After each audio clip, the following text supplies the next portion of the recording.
Good evening. Thanks for joining us here at your local election headquarters. The first results of our primary election are now coming in. Overall, it's been a relatively smooth election day without any kind of major problems reported so far. Most of the ballots are mail. We don't know the exact turnout just yet, but should be around 20%. So let's jump into some of the big races, and let's start with the race to be the next Las Vegas mayor. Now, the top two candidates will now move on to the general election. Right now, it looks like that will be Shelley Berkeley coming in right now with 38% of the vote, and Victoria Seaman at 27%. Vanessa Murphy is with the current leader in the race, Shelley Berkeley. Vanessa? Hi, Denise. We're at Shelley Berkeley's home right now. Family and friends are here with her. You have a significant lead. Your reaction?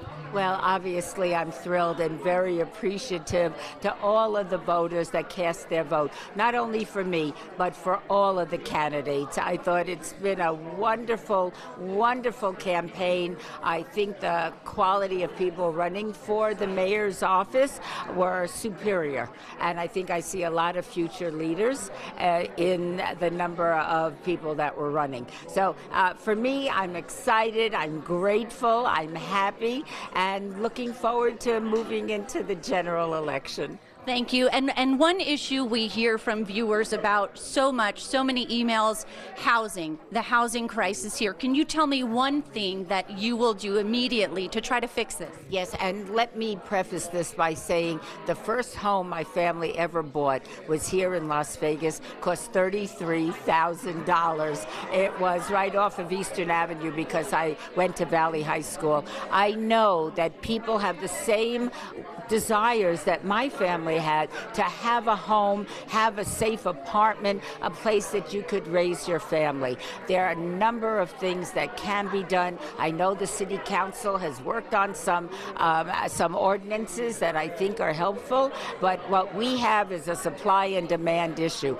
We have very limited supply and a whole lot of demand, and it's going to get, there's going to be more demand as people continue to pour into Las Vegas and Southern Nevada for jobs and quality of life. So those are the issues I'm going to be working on immediately. Homelessness, public safety, affordable housing, and very important. Thank you so much for talking with us, and we will be here throughout the night keeping an eye on those numbers. Back to you.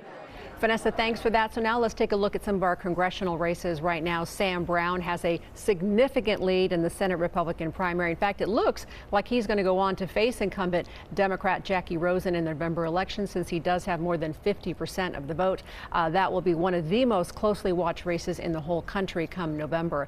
Now on to U.S. House District 3. Drew Johnson right now ahead in the congressional primary, Republican primary here with 31%. But right behind him is Dan Schwartz, along with Marty O'Connell with 24 and 21%.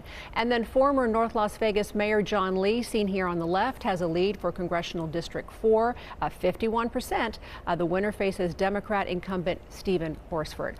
All right, so David Charnes is over at the big board to give us a more in-depth look at the Senate and the congressional races. David? Right, Denise, we're going to go through these quickly, and I sort of ranked them by the amount of ads you probably saw on your television. Just remember, though, these are mail-in and early ballots that we're seeing right now. So people who voted today, it was not a big turnout, but the tens of thousands of people who voted today, those races, those ballots, that is, are being counted now. So that could skew this race a little bit. But as you mentioned, Sam Brown here doing very well against Jeff Gunter here, of course, a former U.S. ambassador. Sam Brown had tried for this race once before in 2022. He actually does a little less well here in Clark County, 54-19, but this looks like it will be a Sam Brown versus Jackie Rosen, Senator Rosen race come November.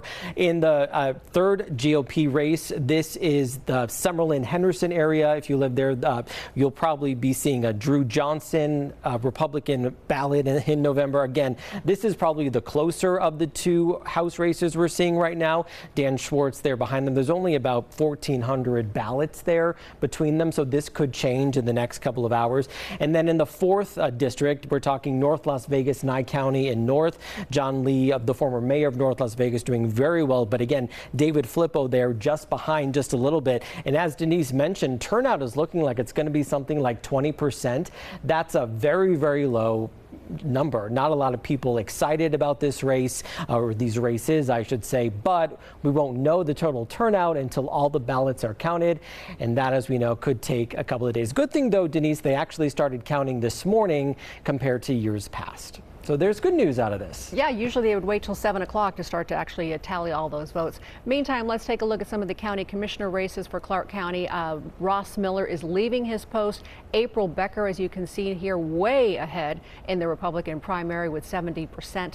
Becker did lose a race for a congressional seat in 2022, so she's probably very happy with what's happening tonight. And it looks like she is going to be facing Democrat Shannon Bilbray Axelrod with 72% over her competitor there, Hunter Kane. If she looks familiar, she was the former chair of the Assembly Education Committee over in the legislature. So a lot of races looks like they're on lock, and some are still pretty close. We're going to keep bringing you important updates throughout the night and have reaction and results for you on 8 News Now at 11 o'clock. And of course, you can also keep track of the races on 8newsnow.com. We'll see you soon.